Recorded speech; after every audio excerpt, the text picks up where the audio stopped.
ছেলের কষ্ট বোঝার ক্ষমতা কারো থাকে না, হোক সেটা পরিবার অথবা প্রিয় মানুষ।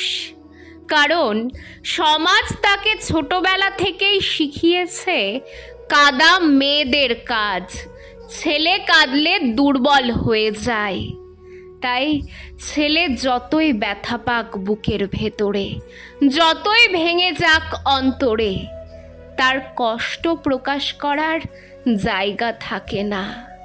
ছেলেরা সারা জীবন শুধু শক্ত হয়ে থাকার ভান করে, বাইরে থেকে হাসি মুখে দাঁড়িয়ে থাকে, অথচ ভেতরে ভেতরে তারা প্রতিদিন ভেঙে যায়।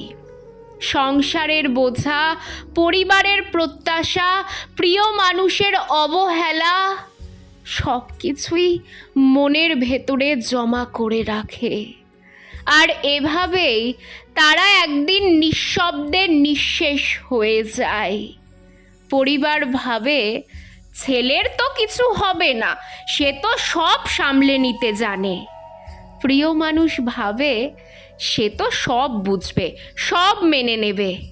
কিন্তু কেউ বোঝে না, ছেলেও মানুষ, তারও হৃদয় আছে, তারও কান্না আছে, তারও ভাঙার সীমা আছে। সবচেয়ে ভয়ঙ্কর কষ্ট হলো নিজের বেদনা প্রকাশ করতে না পারার কষ্ট।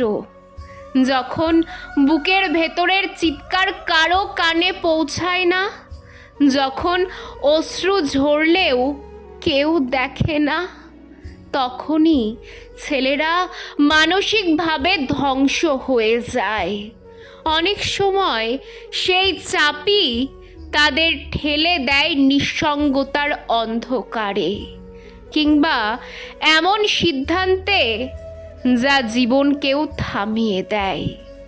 ছেলেরা শক্তিশালী হয়ে জন্মায় না, সমাজ তাদের শক্ত হতে বাধ্য করে।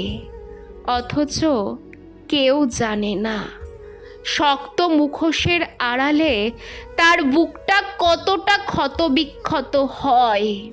তাই যদি কখনো দেখো কোনো ছেলে চুপ হয়ে গেছে, ভেবো না সে রাগ করেছে, হয়তো সে কষ্টে ডুবে আছে আর কাউকে বোঝাতে শিখে গেছে আমার যন্ত্রণা কারো জন্যই কিছু নয়।